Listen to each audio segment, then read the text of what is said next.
Hello दोस्तों, स्वागत करता हूं आप सभी का आपके अपने परिवार दीक्षित एजुकेशन अड्डा पर। दोस्तों एक बार फिर हाजिर हो चुका हूं लेकर आप सभी के लिए एकदम लल्लन टॉप क्लास है। अगर आप एसएससी जीडी का एग्ज़ाम देने वाले हैं तो आप सभी के लिए क्लास अति महत्वपूर्ण साबित होगी। सारे सवालों को आप अपनी कॉपी के अंदर नोट करके रखना। आपकी परीक्षा में यहाँ से आज इस क्लास से आपको 4 से 5 सवाल हूबहू छपे हुए मिलेंगे। आइए दोस्तों शुरू करते हैं आज की क्लास। देखते हैं अपना पहला सवाल। पूरी क्लास को अटेंड कीजिएगा, 100% इस क्लास से सवाल बनेगा आपकी परीक्षा में। हमारा पहला सवाल कहता है कि प्रथम हरित क्रांति का क्षेत्र कौन सा था। मोस्ट इंपॉर्टेंट सवाल है आपकी परीक्षा को लेकर। पंजाब है, हरियाणा है, पश्चिमी उत्तर प्रदेश है, उपरोक्त सभी है।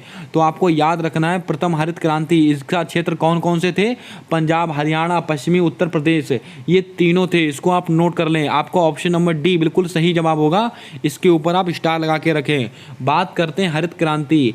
दोस्तों पहली वाली हरित क्रांति कब शुरू हुई थी, तो आपको याद रखना है प्रथम हरित क्रांति।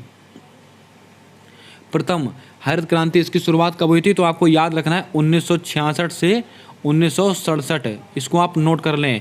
और दोस्तों अगर आपसे कहा जाए भारत में हरित क्रांति को लाने का दोस्तों श्रेय किसको जाता है, एम एस स्वामीनाथन। इसको आप नोट करें। भारत में दोस्तों कौन लाए थे, एम एस स्वामीनाथन।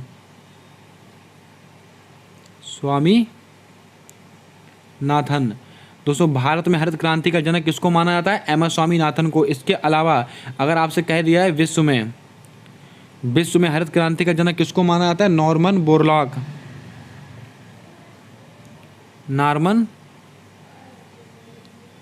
बोरलॉग इनको माना जाता है। इसको भी आप नोट कर लें। ये चारों सवाल अति महत्वपूर्ण रहेंगे आपकी परीक्षा को लेकर। आइए बढ़ते हैं अपने अगले प्रश्न की ओर। दोस्तों हमसे अगला प्रश्न कहा गया कि द्वितीय हरित क्रांति का क्षेत्र कौन कौन सा था। ये सवाल भी अति महत्वपूर्ण है। पश्चिम बंगाल, बिहार, उड़ीसा, उपरोक्त सभी। तो आपको याद रखना है मोटे मोटे आंकड़े।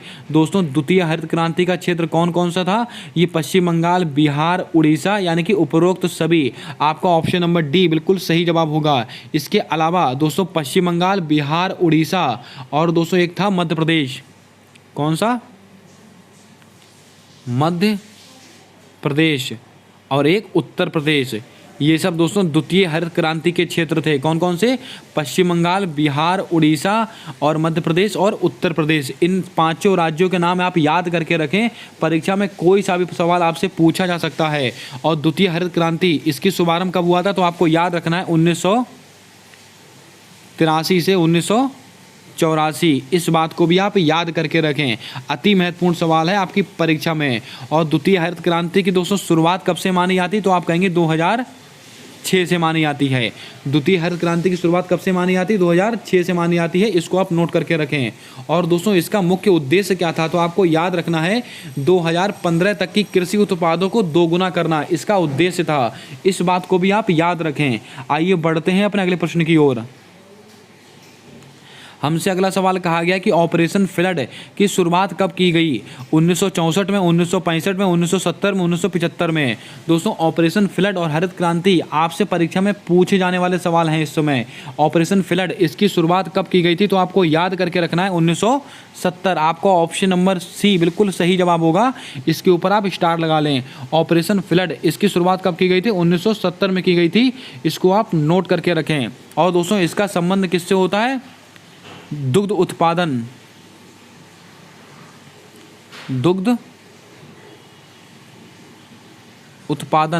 इसी को दोस्तों श्वेत क्रांति भी कहते हैं।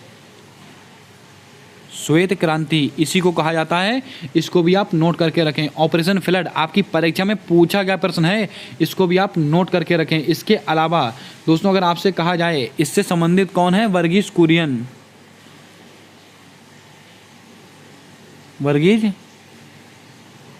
इसको भी आप नोट कर लें। ये सारे सवाल अति महत्वपूर्ण हैं। आइए बढ़ते हैं अपने अगले प्रश्न की ओर। दोस्तों हमारा अगला सवाल है यामिनी कृष्ण मूर्ति तथा लक्ष्मी नारायण का संबंध किससे है। यहाँ से दोस्तों 1 से 2 सवाल मैंने शास्त्रीय नृत्य और उनसे संबंधित नर्तक इससे लिए हैं। मोस्ट इंपॉर्टेंट सवाल है, इनको आप ध्यानपूर्वक देखें। यामिनी कृष्ण मूर्ति तथा लक्ष्मी नारायण इनका संबंध किससे है, भरतनाट्यम से है, मोहिनीअट्टम से है, कथकली से, कुचिपुड़ी से है। तो मैंने आपको नोट कराया था यामिनी कृष्ण मूर्ति और लक्ष्मी नारायण इनका संबंध किससे है, कुचिपुड़ी। आपका ऑप्शन नंबर डी बिल्कुल सही जवाब होगा। अब आप कमेंट करके बताएं कुचिपुड़ी कहाँ का शास्त्रीय नृत्य है? इसका जवाब आपको कमेंट कर कर बताना है। बात करते हैं भरतनाट्यम, इनसे संबंधित दोस्तों 1 से 2 नाम आप याद रखें, आपकी परीक्षा में पूछे जाने वाले सवाल होंगे। रुक्मणी देवी, क्या है दोस्तों? रुक्मणी देवी, रुक्मणी देवी अरुंडेल करके इनका नाम है। इनका संबंध किससे? भरतनाट्यम से संबंधित हैं। इसके अलावा यामिनी कृष्ण मूर्ति, इनका संबंध भी दोस्तों किससे है? भरतनाट्यम से ही संबंधित हैं। इसको भी आप थोड़ा याद रखें। इसके अलावा अगर आपसे कह दिया जाए बैजंती माला, कौन दोस्तों? बैजयंती माला, इनका संबंध किससे? इनका संबंध भी भरतनाट्यम से है। अब बात करते हैं मोहिनी अट्टम। दोस्तों मोहिनी अट्टम से कौन कौन संबंधित है? तो आपको याद रखना है कला देवी, और दोस्तों कौन है? श्री देवी, और दोस्तों एक कौन है? हेमा मालिनी जी, ये भी किससे संबंधित है? मोहिनी अट्टम। और और दोस्तों भगवान विष्णु, ये दोस्तों कौन सा नृत्य किया था इन्होंने? मोहिनी अट्टम। इसको भी आप याद रखें, ये परीक्षा में पूछा गया प्रश्न है। और दोस्तों अगर आपसे कहा जाए कला देवी हो गई, श्री देवी हो गई, हेमा मालिनी जी हो गई, और दोस्तों एक नाम और भी महत्वपूर्ण है, रागिनी देवी, इनका संबंध भी किससे? मोहिनी अट्टम। बात करते हैं दोस्तों कथकली, इनसे संबंधित कौन है? तो आपको 1 से 2 नाम यहाँ पर भी याद रखने हैं, जैसे कि आपको याद रखना है मृणालिनी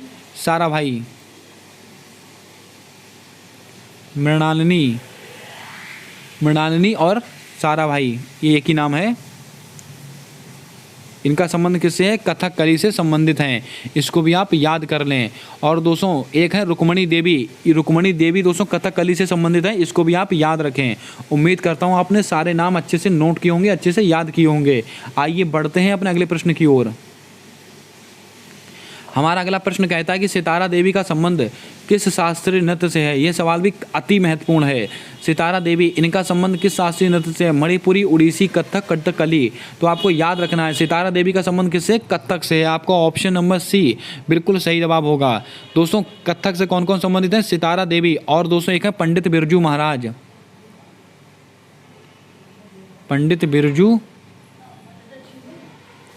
महाराज। सितारा देवी और पंडित बिरजू महाराज, इनका संबंध किससे है? तो आप कहेंगे कथक से संबंधित है। इसके अलावा अगर आपसे कह दिया जाए चंद्रलेखा, इनका भी संबंध किससे है? कथक से संबंधित हैं। अगर आपसे कह दिया जाए दोस्तों सुखदेव महाराज, कौन से? सुखदेव महाराज, इनका भी संबंध किससे है? ये भी दोस्तों कथक से संबंधित हैं। कथक कहाँ का शास्त्रीय नृत्य है? उत्तर प्रदेश का। और दोस्तों मणिपुरी, उड़ीसी, कथकली कहाँ का है? केरल का है। बात करते हैं दोस्तों मणिपुरी की मैं दोस्तों आपसे 1 से 2 नाम याद करा रहा हूँ, इसको भी आप याद रखें। जैसे कि मणिपुर दोस्तों झावेरी बहनें, पूछा गया प्रश्न, झावेरी बहनें, इनका संबंध किससे है? ये मणिपुर से संबंधित हैं। इसके अलावा अगर आपसे कह दिया जाए थाम्बल यामा, क्या दोस्तों? थाम्बल यामा, इनका संबंध किससे? इनका संबंध भी मणिपुर से है। अगर आपसे कह दिया जाए सविता मेहता और कलावती देवी, ये नाम भी आप याद रखें। दोस्तों कथकली से मैंने आपको बता दिए। उम्मीद करता हूँ आपने सारे नाम अच्छे से नोट किए होंगे। आइए बढ़ते हैं अपने अगले प्रश्न की ओर। दोस्तों हमसे अगला प्रश्न पूछा गया कि कालियट्टम तथा कुडियट्टम नृत्य का संबंध किस राज्य से है? यह सवाल भी अति महत्वपूर्ण है। कर्नाटक, आंध्र प्रदेश, नागालैंड, मणिपुर। दोस्तों ध्यान से पढ़िएगा, कालियट्टम और कुडियट्टम, ये नाम पढ़ने में ऐसे लग रहे होंगे कि तमिलनाडु के होंगे या केरल के होंगे, लेकिन दोस्तों गलती मत कीजिएगा। कालियट्टम और कुडियट्टम, इनका संबंध किससे है? इनका संबंध है आंध्र प्रदेश से। आपका ऑप्शन नंबर बी बिल्कुल सही जवाब होगा। इसके ऊपर आप स्टार लगा लें। कालियट्टम और कालियट्टम, इनका संबंध किससे है? आंध्र प्रदेश से है। इसको भी आप याद रखें। और दोस्तों एक और है मर्दाला। कौन सा दोस्तों? मर्दाला। ये वो सवाल है, बहुत ही छुपे रुस्तम सवाल है, और एसएससी ऐसे ही प्रश्नों को पूछ रहा है बार बार। इनको आप याद रखें। कालियट्टम, कुडियट्टम और मर्दाला, इनका संबंध किससे है? आंध्र प्रदेश से। अब बात करते हैं कर्नाटक का बहुत ही फेमस है यक्षगान का संबंध किससे है? कर्नाटक से है। बात करते हैं दोस्तों एक और है करगा। ये करगा करके दोस्तों किसका है, ये भी कर्नाटक का ही है, इसको भी आप याद रखें। बात करते हैं नागालैंड। दोस्तों मोस्ट इंपॉर्टेंट सवाल होगा, नागालैंड से संबंधित है। नागालैंड का आपने एक फेस्टिवल सुना होगा, हॉर्नबिल फेस्टिवल। हॉर्नबिल फेस्टिवल कहाँ का है, नागालैंड। और एक दोस्तों बहुत ही फेमस है चोंग। ये दोस्तों जो महत्वपूर्ण मैं आपको वही नोट करा रहा हूँ, चोंग किसका है, नागालैंड का है। बात करते हैं मणिपुर। मणिपुर का दोस्तों थांगटा। थांगटा का संबंध किससे है, मणिपुर से है। इसके अलावा अगर दोस्तों आपसे कह दिया जाए नटराज, इसका संबंध किससे, इसका संबंध भी मणिपुर से है। और एक दोस्तों बहुत ही फेमस है लाई हरोबा, इसका संबंध भी मणिपुर से है, इसको भी आप याद रखें। उम्मीद करता हूं आपने सारे प्रश्नों को नोट कर लिया होगा। दोस्तों जल्दी से वीडियो को लाइक कर दें और अपने दोस्तों तक जरूर शेयर कर दें जिन लोगों का एग्जाम है। मोस्ट इंपॉर्टेंट क्लास है आपकी परीक्षा को लेकर। चैनल पर नए हो तो चैनल को सब्सक्राइब करके बेल वाला आइकन ध्यान से दबा लें, क्योंकि आने वाली सारी वीडियोज़ के अपडेट आप तक आसानी से पहुँचते रहें। आइए बढ़ते हैं अपने अगले प्रश्न की ओर। हमसे अगला सवाल कहा गया कि नट पूजा तथा बगरुम्बा नृत्य का संबंध किस राज्य से है, असम, मिजोरम, मेघालय, मध्य प्रदेश। क्या होगा आपका सही जवाब, जल्दी से बताएं। नट पूजा और बगरुम्बा, इसका संबंध किससे है, असम से। आपका ऑप्शन नंबर ए बिल्कुल सही जवाब होगा, इसके ऊपर आप स्टार लगा लें। दोस्तों असम मोस्ट इंपॉर्टेंट परीक्षा में आने वाले प्रश्न होंगे यहाँ से। कौन कौन से हैं, बगरुम्बा और नट पूजा, इनका संबंध किससे है, असम से है। और दोस्तों एक दो और मैं आपको नोट कर लेता हूँ, वो भी आप यहाँ पर नोट कर लीजिएगा। जैसे कि कली गोपाल, इसका संबंध कहाँ से है, इसका संबंध भी असम से है। खेल गोपाल, ये सब बेस सवाल हैं जो परीक्षाओं में पूछे गए प्रश्न हैं। दोस्तों नट पूजा, बगरुम्बा, कली गोपाल, खेल गोपाल, इनका संबंध किससे, असम से। अब बात करते हैं मिजोरम से। दोस्तों आपसे क्या याद रखना है, तो आपको याद रखना है चापचार कूट महोत्सव। चापचार कूट महोत्सव, इसके अलावा चेराव या चेरऊ नृत्य, इसका संबंध कहाँ से, मिजोरम से है। या दोस्तों अगर आपसे कह दिया जाए चोरो कान, इनका संबंध कहाँ से, इसका संबंध भी मिजोरम से, इसको भी आप याद रखें। अब बात करते हैं मेघालय भी बहुत महत्वपूर्ण है। बांग्ला और लाहो, इसका संबंध कहाँ से, इसका संबंध भी मेघालय से है। और दोस्तों एक फेस्टिवल और मनाया था, चेरी ब्लॉसम फेस्टिवल कहाँ पर मनाया जाता है, तो आपको याद रखना है मेघालय। अब दोस्तों बात कर लेते हैं मध्य प्रदेश के 2 से 3 नाम मैं आपको नोट कराऊंगा, एक ना एक परीक्षा में आपसे पूछा जाने वाला सवाल हो सकता है। चौथ, इसका संबंध कहाँ से, मध्य प्रदेश। इसके अलावा सुआ का संबंध कहाँ से, मध्य प्रदेश। इसके अलावा कर्मों का संबंध कहाँ से, मध्य प्रदेश, इसको भी आप नोट कर लें। कर्मो हो गया, चौथ हो गया, सुआ हो गया, और दोस्तों एक है डागला और छोरिया, ये दोनों भी आप नोट करें, ये भी महत्वपूर्ण है। उम्मीद करता हूँ आपने सारे प्रश्नों को नोट कर लिया होगा। आइए बढ़ते हैं अपने अगले प्रश्न की ओर। दोस्तों हमारा अगला सवाल कहता है कि महलवाड़ी बंदोबस्त पद्धति का जन्मदाता कौन है। मोस्ट इंपॉर्टेंट सवाल है आपकी परीक्षा को देखते हुए। और दोस्तों लॉर्ड कॉर्नवालिस से आपकी परीक्षा में सवाल पूछा गया, तो आने वाली शिफ्टों में यहाँ से सवाल बनने की प्रबल संभावना रहेगी, इसको ध्यानपूर्वक नोट करें। महलवाड़ी बंदोबस्त पद्धति का जन्मदाता कौन है, लॉर्ड कॉर्नवालिस है, हॉल्ट मैकेंजी है, रॉबर्ट मार्टिनस है, या बी और सी दोनों हैं। यहाँ पर दोस्तों डी नहीं होगा, यहाँ पर बी और सी दोनों होगा। क्या होगा, यहाँ पर बी और सी दोनों। तो आपका सही जवाब क्या हो जाएगा, ऑप्शन नंबर डी, यानी कि हॉल्ट मैकेंजी और रॉबर्ट मार्टिनेस, इन दोनों का संबंध किससे है, महलवाड़ी प्रथा से है। इसको आप नोट कर लें, अति महत्वपूर्ण सवाल रहेगा आपकी परीक्षा को लेकर। बात करते हैं लॉर्ड कॉर्नवालिस, इन्होंने दोस्तों क्या किया था, तो आपको याद रखना स्थायी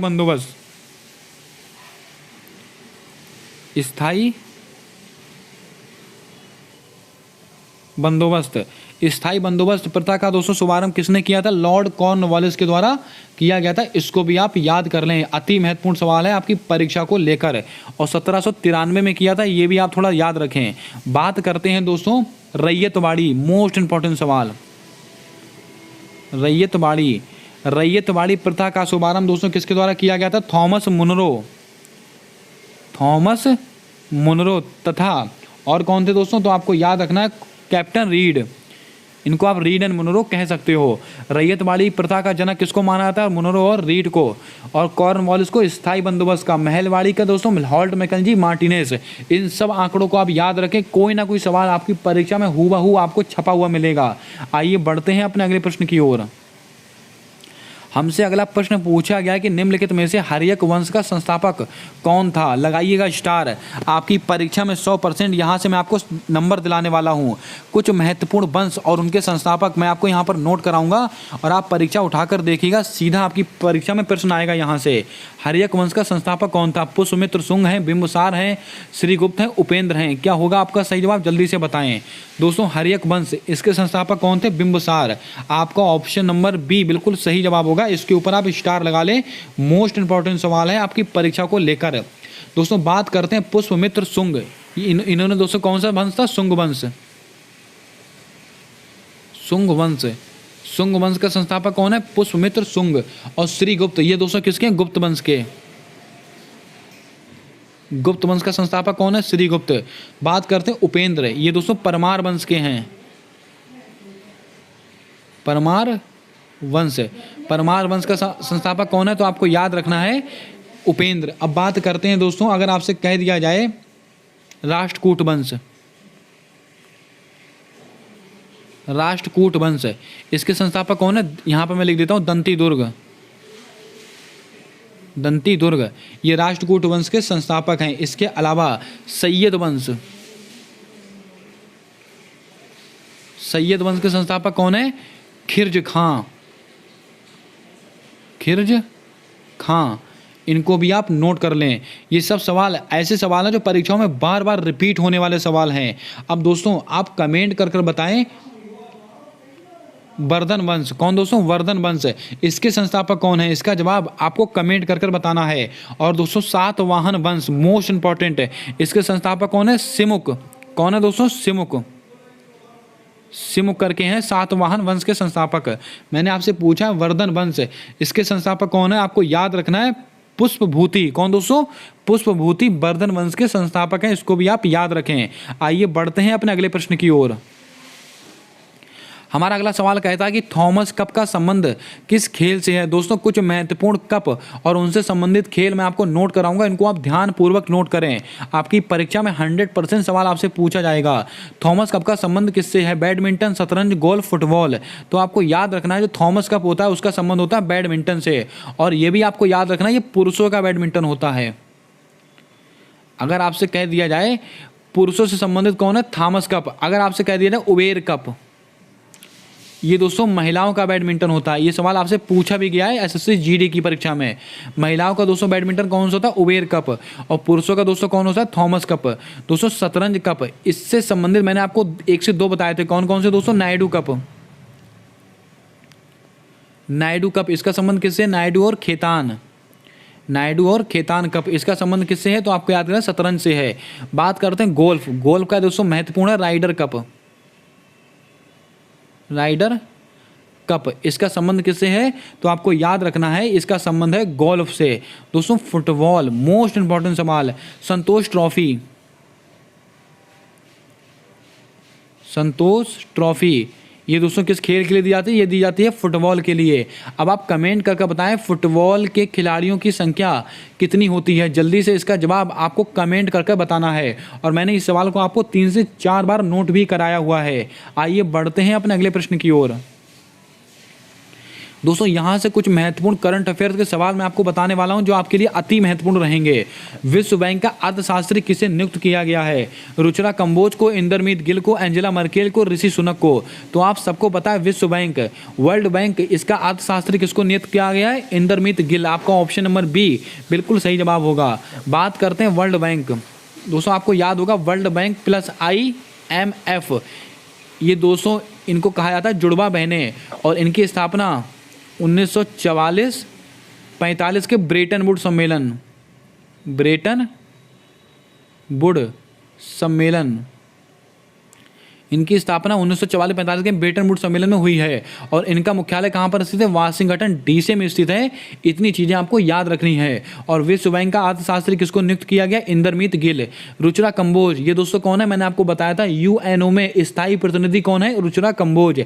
एंजेला मर्केल, इनका नाम दोस्तों आपको याद होगा। इनको यूनेस्को शांति पुरस्कार 2022 दिया गया है, इसको भी आप याद रखें। और ऋषि सुनक कौन है? ब्रिटेन के नए प्रधानमंत्री बने हैं ऋषि सुनक। और ये किस पार्टी से हैं? इसका जवाब जल्दी से कमेंट में छाप कर बताइएगा। आइए बढ़ते हैं अपने अगले प्रश्न की ओर। हमारा अगला सवाल कहता है कि पुलित्जर पुरस्कार 2022 किसे प्राप्त हुआ? दोस्तों पुलित्जर पुरस्कार, इसका संबंध किससे होता है? पत्रकारिता से होता है। और 2022 में यह पुरस्कार किसको दिया गया था? मैंने आपको नोट कराया था, फहमीदा अजीम। आपका ऑप्शन नंबर बी बिल्कुल सही जवाब होगा। और फहमीदा अजीम कहाँ की दोस्तों रिपोर्टर है? बांग्लादेश। बांग्लादेश, ये दोस्तों यहाँ की रिपोर्टर है। कौन? फहमीदा अजीम। फ्रांसिस कैरे, मैंने आपको नोट कराया था, प्रित्जर अवार्ड। प्रित्जर अवार्ड 2022 किसको दिया गया? फ्रांसिस कैरे को। और इसका संबंध किससे होता है? वास्तुकला। वास्तुकला, इसको भी आप याद रखें, यानी कि आर्किटेक्चर। दोस्तों पुलित्जर पुरस्कार का संबंध किससे होता है? आपको याद रखना पत्रकारिता से। और प्रित्जर पुरस्कार का संबंध किससे होता है? तो आपको याद रखना वास्तुकला से। और दोस्तों नीना गुप्ता, इनको क्या मिला? रामानुजम पुरस्कार। रामानुजम पुरस्कार। और किससे संबंधित होता है? मैथमेटिक्स से संबंधित होता है, आप सबको याद होगा। डेजी रॉकवेल, इस नाम को आप रट डालिएगा, मोस्ट इंपॉर्टेंट सवाल है। अंतर्राष्ट्रीय बुकर पुरस्कार किसको दिया गया था? गीतांजलि श्री को दिया गया था। किस लिए दिया गया था? रेत की समाधि, यानी कि टॉम ऑफ सैंड। दोस्तों जो रेत की समाधि है उसका जो इंग्लिश ट्रांसलेशन किया है वो किस व्यक्ति ने किया है? Daisy Rockwell. ये नाम बहुत ही महत्वपूर्ण है आपकी परीक्षा के लिए, इसको आप नोट करके रखें। SSC MTS, SSC CHSL, CGL, कहीं भी ये सवाल आपसे पूछा जा सकता है, इसको आप ध्यान में रखें। आइए बढ़ते हैं अपने अगले प्रश्न की ओर। हमारा अगला सवाल कहता है कि स्टैच्यू ऑफ प्रोस्पेरिटी अनावरण कहां पर किया गया है? हैदराबाद, राजस्थान, गुजरात, बेंगलुरु। आपको याद रखना है स्टैच्यू ऑफ प्रोस्पेरिटी, इसका अनावरण कहां पर किया गया? ये बेंगलुरु में किया गया है। आपका ऑप्शन नंबर डी बिल्कुल सही जवाब होगा। और कहां पर है ये? कैंपगोड़ा एयरपोर्ट। कैंपगोड़ा एयरपोर्ट। दोस्तों कैंपगोड़ा एयरपोर्ट के पास में ये स्टैच्यू ऑफ प्रोस्पेरिटी का अनावरण किया गया है। और यहाँ पर किसकी प्रतिमा है? ये कैंपगोड़ा की प्रतिमा है, इसको भी आप याद रखें। बात करते हैं हैदराबाद। हैदराबाद में दोस्तों किसकी प्रतिमा की गई? Statue of equality. Statue of equality. और दोस्तों 216 फीट इसकी कुल ऊंचाई है, 216 फुट। किसकी मूर्ति है? संत रामानुजाचार्य। संत रामानुजाचार्य जी की मूर्ति है, इसको भी आप याद रखें। इसके अलावा राजस्थान में दोस्तों क्या है? Statue of peace. गुजरात में क्या है? स्टैच्यू ऑफ यूनिटी, इसको भी आप नोट करके रखें। आइए बढ़ते हैं अपने अगले प्रश्न की ओर। हमसे अगला प्रश्न पूछा गया कि अडॉल्फ ऑफ यूनिकॉर्न कहां पर स्थापित किया गया है? तमिलनाडु, बिहार, असम, मणिपुर। दोस्तों अडॉल्फ ऑफ यूनिकॉर्न इसकी स्थापना कहां पर की गई है? तो आपको याद रखना है इसकी स्थापना की गई है असम के अंदर। आपका ऑप्शन नंबर सी बिल्कुल सही जवाब होगा। और दोस्तों अडॉल्फ ऑफ यूनिकॉर्न आपको याद होगा, एक सींग वाले गैंडे। एक सींग वाले गैंडे। दोस्तों एक सींग वाले गैंडों की प्रतिमा बनाई गई है कहाँ पर? दोस्तों असम में। इसी को कहा गया अडॉल्फ ऑफ यूनिकॉर्न। दोस्तों ये क्यों किया गया? क्योंकि एक सींग वाले गैंडों के संरक्षण के लिए इस काम को किया गया है। और दोस्तों एक सींग वाले गैंडे कहाँ पर पाए जाते? Kaziranga national park. Kaziranga national park. और ये कहाँ पर स्थित है? ये असम में स्थित है, इसको भी आप याद रखें। बात करते हैं तमिलनाडु। दोस्तों तमिलनाडु से आपको 2 से 3 चीज़ें याद रखनी है। अगर आपसे कह दिया जाए Sathyamangalam tiger reserve, Sathyamangalam tiger reserve कहाँ पर स्थित है? तमिलनाडु में स्थित है। बिहार में क्या स्थित है? डॉल्फिन संरक्षण केंद्र। अब दोस्तों कमेंट में बताएं आप डॉल्फिन दिवस कब सेलिब्रेट किया जाता है? इसका जवाब आपको कमेंट कर बताना है। मणिपुर में दोस्तों क्या है? तो आपको याद होगा लोकटक झील। इसके अलावा काबुल लामजाओ नेशनल पार्क भारत का एकमात्र तैरता हुआ राष्ट्रीय उद्यान है, इसको भी आप याद रखें। उम्मीद करता हूँ दोस्तों आपने सारे प्रश्नों को नोट कर लिया होगा। मणिपुर के वर्तमान में मुख्यमंत्री कौन है? वीरेंद्र सिंह। वीरेंद्र सिंह। और मणिपुर की विधानसभा में सीटें कितनी है? 60। इसको भी आप ध्यान रखें। आइए बढ़ते हैं अपने अगले प्रश्न की ओर। हमसे अगला प्रश्न कहा गया कि राष्ट्रपति पर महाभियोग की प्रक्रिया कहाँ से ली गई है? आयरलैंड, अमेरिका, रूस, दक्षिण अफ्रीका। दोस्तों ये भी मैंने आपको नोट कराया था, राष्ट्रपति पर महाभियोग इसकी प्रक्रिया कहाँ से ली गई है? तो आपको मैंने बताया था अमेरिका से ली गई है। आपका ऑप्शन नंबर बी बिल्कुल सही जवाब होगा, इसके ऊपर आप स्टार लगा लें। बात करते हैं राष्ट्रपति पर महाभियोग किस आर्टिकल में है, इसका उल्लेख है आर्टिकल 61 में, इसको आप ध्यान में रखें। और दोस्तों बात करते हैं आयरलैंड, यहाँ से क्या लिया गया? डीपीएसपी, भारत के नीति निदेशक तत्व, ये कहाँ से लिए गए? आयरलैंड से लिए गए हैं। रूस से क्या लिया गया? मौलिक कर्तव्य, मौलिक कर्तव्य, ये कहाँ से लिए गए? रूस से लिए गए। इनका उल्लेख किसमें? भाग 4A, भाग 4A में किसका उल्लेख है? मौलिक कर्तव्य का उल्लेख है। और दोस्तों मौलिक अधिकार ये कहाँ से लिए गए? ये अमेरिका से लिए गए हैं। और इनका उल्लेख किसके अंदर है? भाग 3 में है मौलिक अधिकार का उल्लेख। दक्षिण अफ्रीका से दोस्तों क्या लिया गया? संविधान संशोधन, संविधान संशोधन, ये कहाँ से लिया गया? दक्षिण अफ्रीका से लिया गया, इसको भी आप याद रखें। आइए बढ़ते हैं अपने अगले प्रश्न की ओर। दोस्तों हमारा अगला सवाल है, लोकसभा का मेंबर बनने के लिए कितनी आयु होनी चाहिए? और ये ऐसा सवाल है जो परीक्षाओं में बार बार रिपीट होता है, बहुत ही महत्वपूर्ण आंकड़े यहाँ पर मैं आपको नोट कराऊंगा, उनको आप नोट करके रखें। 18 वर्ष, 25 वर्ष, 30 वर्ष, 35 वर्ष।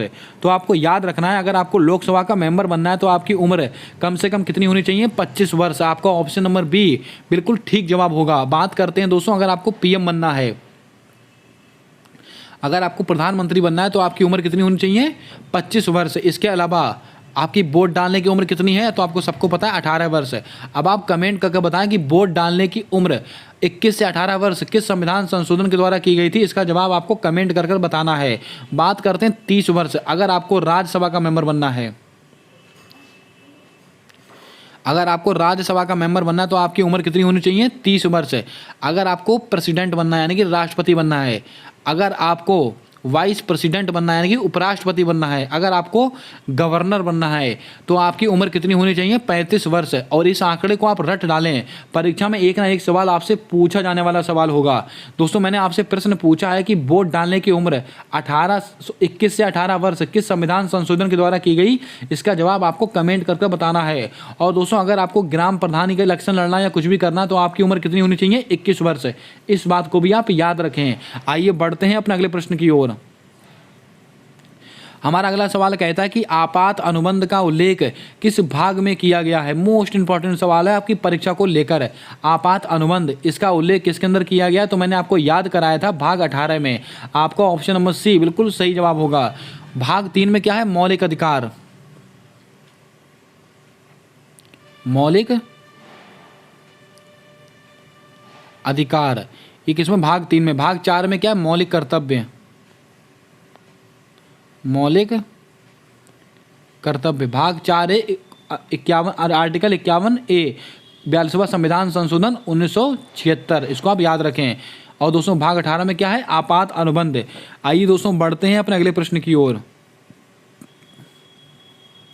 हमसे अगला प्रश्न पूछा गया कि रक्षाबंधन का त्यौहार किस हिंदी माह में मनाया जाता है? दोस्तों कुछ महत्वपूर्ण त्यौहार और उनसे संबंधित जो हिंदी महीने हैं आपसे बार बार रिपीट हो रहा है आपकी परीक्षा में, इसको आप अच्छे से पढ़कर जाएं। 100% यहाँ से एक सवाल आपको देखने को मिलेगा। रक्षाबंधन का त्यौहार हिंदी माह के किस महीने में मनाया था? तो आपको याद रखना है श्रावण मास में। आपका ऑप्शन नंबर सी बिल्कुल सही जवाब होगा, श्रावण मास की पूर्णिमा को। इसको भी आप याद रखें, श्रावण मास की पूर्णिमा को मनाया था क्या? रक्षाबंधन का त्यौहार। कार्तिक मास में दोस्तों क्या होता है? दिवाली, दिवाली मनाई जाती है। फागुन में दोस्तों क्या है? होली, फागुन मास में होली मनाई जाती है, इसको भी आप याद रखें। आइए दोस्तों बढ़ते हैं अपने अगले प्रश्न की ओर। हमारा अगला सवाल कहता है कि पश्चिम बंगाल के वर्तमान राज्यपाल कौन हैं? ये सवाल मैं आपको 10 से 15 बार बता चुका हूँ, लेकिन आपकी परीक्षा में 100% आएगा ये सवाल। 100% इसको आप याद करके जाइएगा। श्रीधरन पिल्लई, सीवी आनंद बोस, कंभमपति हरिबाबू और राजेंद्र विश्वनाथ आलेरकर। दोस्तों आपको बता दें पश्चिम बंगाल के वर्तमान राज्यपाल कौन है? सीवी आनंद बोस। आपका ऑप्शन नंबर बी बिल्कुल सही जवाब होगा, इसके ऊपर भी आप स्टार लगा लें। श्रीधरन पिल्लई ये दोस्तों कहाँ के राज्यपाल हैं? गोवा के, गोवा के राज्यपाल कौन है? श्रीधरन पिल्लई। और गोवा के मुख्यमंत्री कौन है? सीएम। तो आपको याद रखना है प्रमोद सावंत। और गोवा में विधानसभा की सीटें कितनी हैं? 40। इसको आप याद रखें। कंभमपति हरि बाबू, इनका संबंध दोस्तों किससे? मिजोरम। दोस्तों मिजोरम के वर्तमान राज्यपाल कौन है? कंभमपति हरि बाबू। अब आप कमेंट करके बताएं मिजोरम इनके सीएम कौन है, इसका जवाब आपको कमेंट कर बताना है। बात करते हैं राजेंद्र विश्वनाथ आलेकर, ये है हिमाचल प्रदेश के वर्तमान में कौन? राज्यपाल। और हिमाचल प्रदेश के नए मुख्यमंत्री कौन बने हैं? तो आपको याद होगा सुखविंदर सिंह सुक्खू। मैंने आपको कई बार नोट कराया हुआ है। आपको कमेंट करके बताना है कि मिजोरम इसके वर्तमान में मुख्यमंत्री कौन है, इसका जवाब आपको कमेंट में छाप कर बता देना है। आइए बढ़ते हैं आज के अगले और अंतिम सवाल की ओर। दोस्तों आज का हमारा अगला और अंतिम सवाल है कि निम्नलिखित में से इंटरपोल का मुख्यालय कहाँ पर स्थित है? दोस्तों ये स्टैटिक जीके करंट का बहुत ही लल्लन टॉप सवाल होगा आपकी परीक्षा के लेकर। Manila, Vienna, Lyon, Gland. दोस्तों आपको बता दें निम्नलिखित में से इंटरपोल, इसको दोस्तों अंतर्राष्ट्रीय पुलिस भी कहा जाता है और इसका मुख्यालय कहाँ पर स्थित है? लियोन में स्थित है। आपका ऑप्शन नंबर सी बिल्कुल सही जवाब होगा, इसको आप स्टार लगा लें। बात करते हैं दोस्तों ये क्यों महत्वपूर्ण है, क्योंकि इसकी 90वीं बैठक, किसकी? इंटरपोल की। इसकी 90वीं बैठक कहाँ पर होगी? दिल्ली में होने वाली है, इसीलिए ये सवाल हमारे लिए महत्वपूर्ण है। इंटरपोल का मुख्यालय कहाँ पर स्थित है? लियोन में स्थित है। और इंटरपोल की स्थापना कब हुई थी? 1923 में। अंतर्राष्ट्रीय पुलिस की स्थापना कब हुई थी? 1923 में हुई थी। इस बात को भी आप याद रखें। दोस्तों मनीला में किसका हेडक्वार्टर है? जल्दी से कमेंट में छाप कर बताएं। मनीला में किसका हेडक्वार्टर है? जल्दी से इसका जवाब आपको कमेंट कर बताना है। ओपेक का मुख्यालय कहाँ पर स्थित है? वियना में स्थित है। ग्लैंड, यहाँ पर दोस्तों WWF और IUCN, इन दोनों का मुख्यालय कहाँ पर स्थित है? ग्लैंड में स्थित है, स्विट्जरलैंड में। इसको भी आप याद रखें। उम्मीद करता हूँ दोस्तों आज की सीरीज आपको पसंद आई होगी, आज के सारे सवाल आपको अच्छे लगे होंगे। दोस्तों मेरी तरफ से आप सभी को एग्जाम की ढेर सारी शुभकामनाएं। आप अच्छा करके आएँ, आपके माँ बाप के सपना जरूर से ज़रूर पूरा हो, ये मेरी ऐसी शुभकामना है। अगर दोस्तों आपको क्लास पसंद आई हो तो क्लास को लाइक जरूर कर दें। चैनल पर नए हो तो चैनल को सब्सक्राइब करके बेल वाला आइकन ध्यान से दबा लें, क्योंकि आने वाली सारी वीडियोस के अपडेट आप तक आसानी से पहुंचते रहें। और कमेंट कर ये भी बताएं कि अब SSC, MTS, CHSL और CGL के लिए एक ब्रह्मास्त्र सीरीज चलाई जानी चाहिए कि नहीं। अगर आपको लगता है कि वो सीरीज चलाई जानी चाहिए, मैंने उस सीरीज को दोस्तों प्रारंभ कर दिया है, उसमें आप जुड़ें, अपना सपोर्ट करें और उसको दोस्तों एक यादगार सीरीज बनाएं। ऐसी मैं दोस्तों आशा करता हूँ आप सभी से। मिलते हैं आने वाली अगली वीडियो में, तब तक के लिए जय हिंद, जय भारत। दोस्तों अपना सपोर्ट, अपना प्रेम बनाकर रखें।